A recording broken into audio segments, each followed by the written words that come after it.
Hello students, आज हम पढ़ेंगे इनकम्प्लीट रिकॉर्ड्स। अभी तक हमने जो सीखा है वो जब हम प्रॉपर रिकॉर्ड्स मेंटेन करते हैं, जब हम डबल एंट्री सिस्टम को फॉलो करते हैं, तब हमने किस तरह से रिकॉर्ड्स को मेंटेन किया और किस तरह से उनसे हमने profit and loss and balance sheet बना के फाइनेंशियल पोजीशन निकाली, वो सब हम सीख चुके हैं।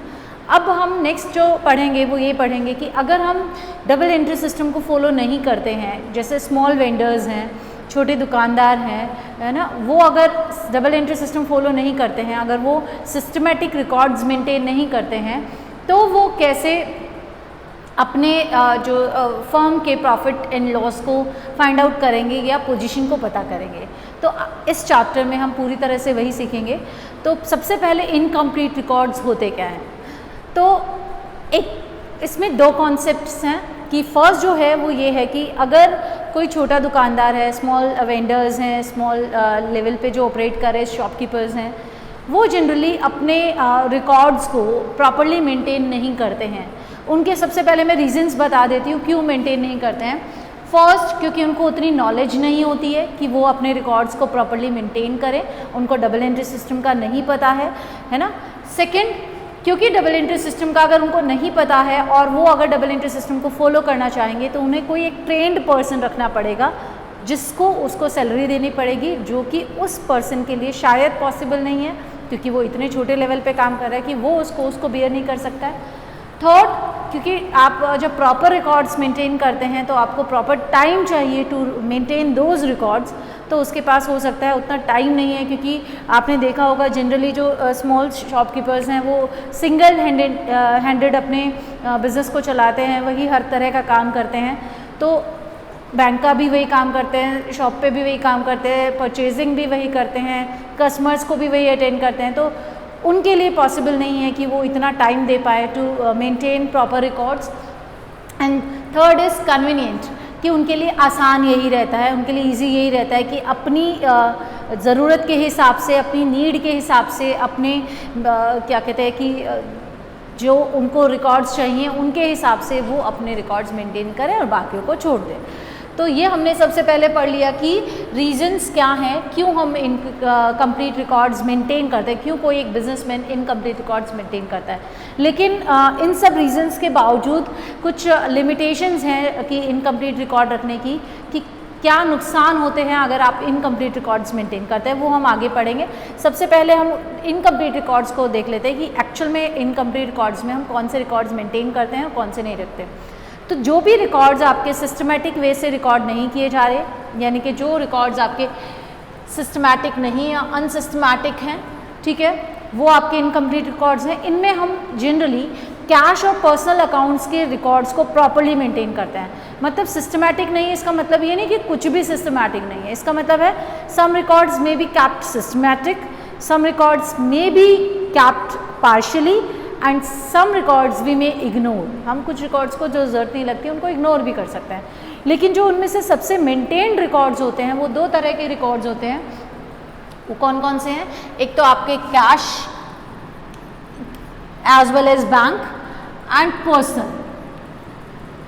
ये जो रिकॉर्ड्स हैं, ये मतलब कि आपके पास कैश कितना आया गया, बैंक का तो आपके पास ऑब्वियसली प्रॉपर रिकॉर्ड रहता है क्योंकि वो बैंक मेंटेन करता है, और किस पर्सन से आपने कितना पैसा लेना है और किस पर्सन को आपको कितना पैसा देना है, ये सब रिकॉर्ड तो हम प्रॉपरली मेंटेन करते हैं। Rest of the records like आपने कितनी सैलरी दी, वेजेस दिया, कमीशन दिया, इलेक्ट्रिसिटी बिल दिया, ये आप रफ एस्टिमेट, या फिर आपके पास कितने का फर्नीचर है या कितने की बिल्डिंग है या कितनी की मशीनरी है, ये जो रिकॉर्ड्स हैं या तो आप इनको बहुत कम लेवल पे यानी कि वन साइडेड रिकॉर्ड करते हैं या फिर उनके रफ एस्टिमेट्स रखते हैं, ठीक है।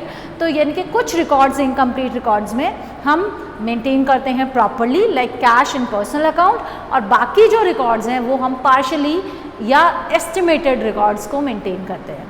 क्लियर है? अब कि और क्या हमारे पास इनकम्प्लीट रिकॉर्ड्स में है कि क्योंकि हर कोई अपनी ज़रूरत के हिसाब से रिकॉर्ड को मेंटेन कर रहा है, ठीक है। तो इसका मतलब एक पर्सन का जो रिकॉर्ड मेंटेनेंस है वो दूसरे पर्सन के रिकॉर्ड मेंटेनेंस से टोटली डिफरेंट हो सकता है। और इसी वजह से जैसे हम कहते हैं double entry systems are comparable, हम उनको कंपैरिजन कर सकते हैं क्योंकि वो सेम रूल्स प्रिंसिपल्स पे मेंटेन किए जाते हैं। यहाँ पे they are no systematic records, no similar rules and principles, तो यहाँ पे आपके जो रिकॉर्ड्स हैं वो कंपेरेबल नहीं रहेंगे, है ना, कंपेरेबल नहीं रहेंगे। एंड ऑब्वियसली जब आपके पास प्रॉपर रिकॉर्ड्स नहीं हैं, सिस्टमैटिक रिकॉर्ड्स नहीं है, प्रॉपर्ली आपने रिकॉर्ड्स मेंटेन नहीं किया, तो आप अपने बिजनेस का प्रॉफिट या लॉस या फाइनेंशियल पोजीशन एकदम एक्यूरेसी से असरटेन नहीं कर सकते, एक्यूरेसी से पता नहीं कर सकते। तो ये एक लिमिटेशन भी आप कह सकते हैं, आगे हम लिमिटेशन में भी पढ़ेंगे इसको। तो यानी कि इनकम्प्लीट रिकॉर्ड क्या होते हैं? जब रिकॉर्ड्स आपके प्रॉपर्ली मेंटेन नहीं किए जाते, अनसिस्टमैटिक होते हैं, सिर्फ आप कैश एंड पर्सनल रिकॉर्ड्स को ही प्रॉपर्ली मेंटेन करते हैं, बाकी सब रिकॉर्ड्स को आप पार्शली या रफ एस्टिमेट की तरह ही रखते हैं, जहाँ पे आप ट्रू प्रॉफिट लॉस या फाइनेंशियल पोजीशन नहीं पता कर सकते, जहाँ पे आप कंपैरिजन नहीं कर सकते, इन सबको हम इनकम्प्लीट रिकॉर्ड्स कहते हैं। तो ये हमारे पर्पजली मेंटेन किए गए हैं। कभी कभी हम इनको सिंगल एंट्री सिस्टम भी बोल देते हैं, लेकिन एक्चुअल में ये सही नहीं होगा कहना सिंगल एंट्री सिस्टम, क्योंकि कह देते हैं और बहुत पॉपुलरली इसको सिंगल एंट्री सिस्टम बोला जाता है, लेकिन क्योंकि हमने देखा कुछ रिकॉर्ड्स हम प्रॉपरली मेंटेन करते हैं, डबल एंट्री सिस्टम से मेंटेन करते हैं कैश और पर्सनल अकाउंट को, तो इसलिए इनको हम सिंगल एंट्री कहें तो सही नहीं होगा, but we may call single entry system, incomplete records को सिंगल एंट्री सिस्टम भी कह सकते हैं। दूसरा मैं बताती हूँ कि ये तो था कि जब हमने पर्पसली मेंटेन किया है इनकम्प्लीट रिकॉर्ड्स को, कई बार हमारी मजबूरी हो जाती है कि हमारे पास रिकॉर्ड्स इनकम्प्लीट रह जाते हैं। जैसे मान लो एक बड़ा बिजनेस है जिसके पास पूरी तरह से उसने डबल एंट्री सिस्टम पे रिकॉर्ड मेंटेन किया होगा, हो सकता है उसके पास डेटा जो है वो लॉस्ट हो जाए।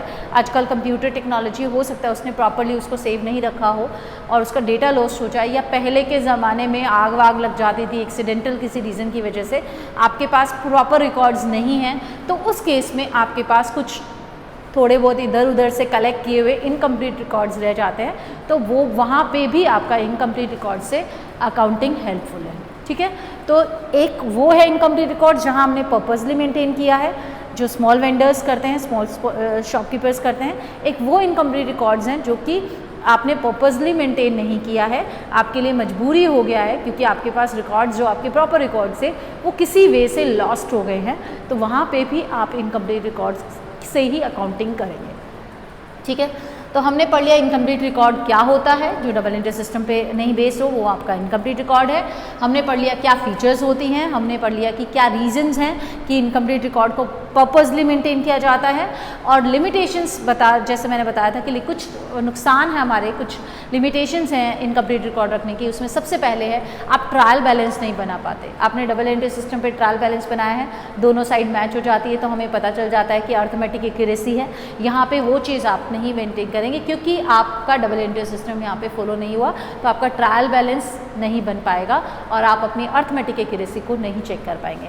उसके बाद है correct assessment can not be made, मतलब किसी भी चीज़ का कि एग्जैक्ट जो आपकी डिटेलिंग है, एग्जैक्ट जो आपका प्रॉफिट लॉस है, एग्जैक्ट जो आपकी फाइनेंशियल पोजीशन है, वो आप कभी भी नहीं पता कर पाएंगे with the help of incomplete record. Obviously जब इनकम्प्लीट है तो आपकी जो भी असेसमेंट होंगी वो भी इनकम्प्लीट होंगी, इनएक्यूरेट होंगी, ओके।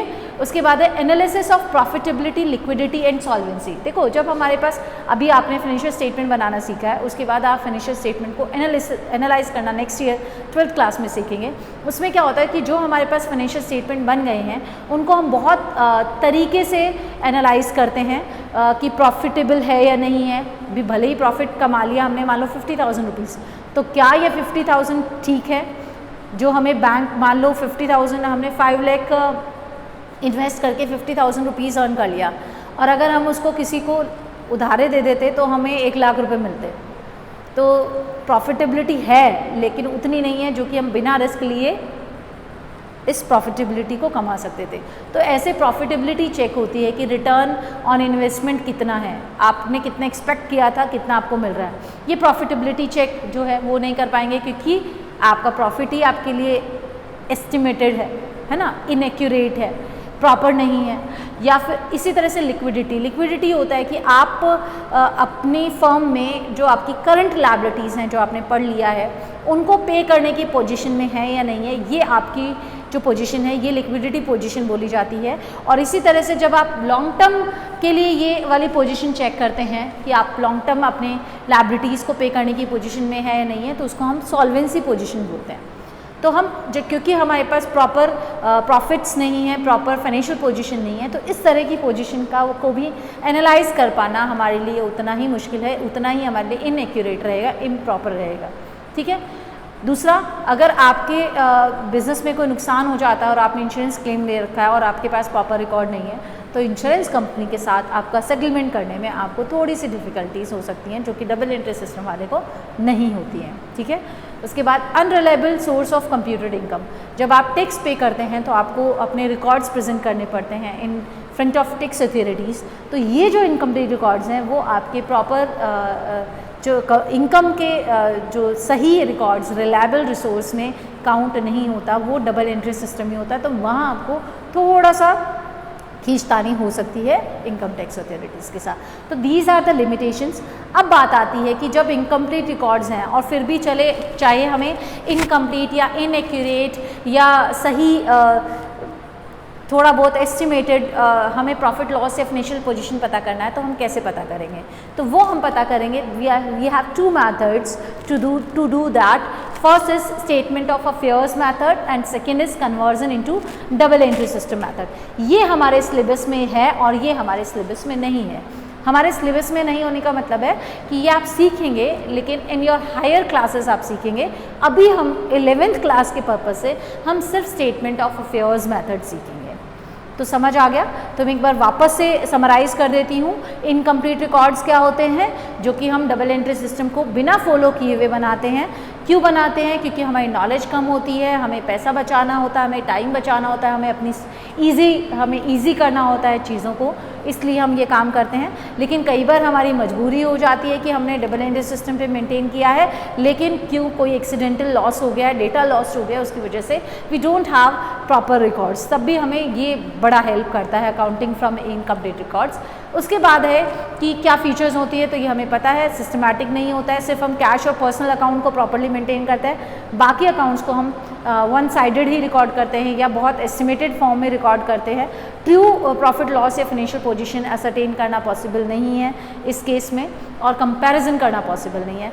तो इसी तरह से लिमिटेशन है, ट्रायल बैलेंस नहीं बना सकते, ट्रू प्रॉफिट एंड लॉस या फाइनेंशियल पोजीशन नहीं पता कर सकते, एनालिसिस नहीं कर सकते, उन सब चीज़ों का फाइनेंशियल स्टेटमेंट का एनालाइज नहीं कर पाएंगे। इंश्योरेंस क्लेम करने में डिफ़िकल्टी हो सकती है, टैक्स अथॉरिटी के साथ प्रॉब्लम आ सकती है, टैक्स का असेसमेंट करने में ये सब दिक्कतें आ सकती है। कैसे हम प्रॉफिट लॉस पता करेंगे?